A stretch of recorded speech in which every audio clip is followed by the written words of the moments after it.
Hey there, Alex here. After reviewing the Note 20 Ultra, I was tempted to get a Note series device again because of the S Pen.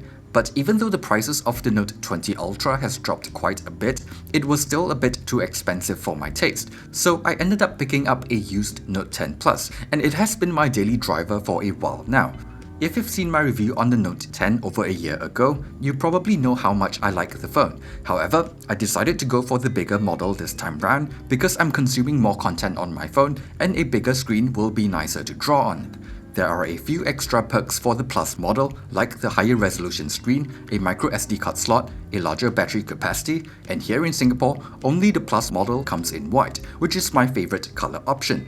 Other than those things, most of what I love about the Note 10 is the same on the Note 10 Plus.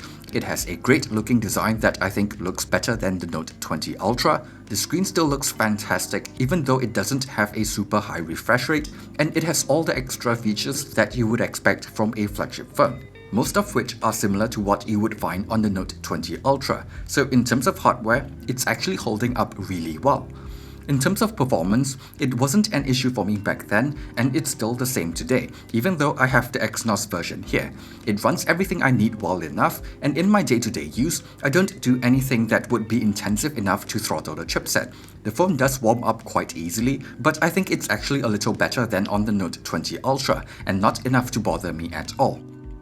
Even for battery life, with the Note 10 Plus, I can easily get a full day of use even with heavier usage. But on the Note 20 Ultra, I would probably need to turn off the higher refresh rate to get a comparable battery life.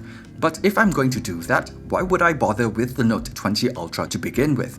Anyway, I do have to admit that the higher refresh rate does make the phone feel smoother, even though it might not be drastically faster. But it's not like the Note 10 Plus feels slow or anything like that. It's still a relatively smooth experience. One UI has actually become one of my favorite versions of Android.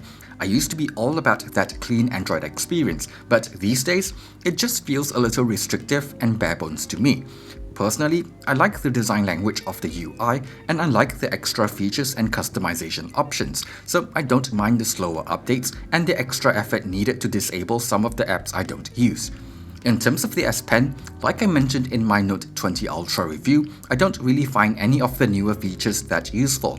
For me, I like it simply because I can doodle with it every now and then. While the Note 20 Ultra does offer lower input latency, not all apps are able to take advantage of it, like the Sketchbook app that I normally use, so I didn't really notice a massive difference overall. The last major point would be camera performance. In terms of image quality, the Note 20 Ultra is better overall in terms of image processing as well as that insanely good telephoto camera, but the Note 10 Plus is still pretty good. I am still able to capture good-looking shots consistently, and it still feels like a flagship-level camera to me. I still think Google's image processing looks a little nicer, but I'm happy enough with the shots taken by this camera.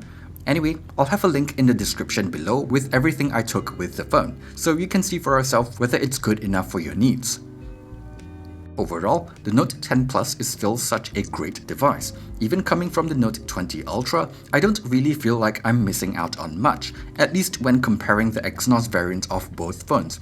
To me, the main thing is just the periscope telephoto camera, because while the higher refresh rate is nice to have, it does affect battery life quite a bit. So even today, I still feel like the Note 10 Plus is a great option, and one that I can still easily recommend.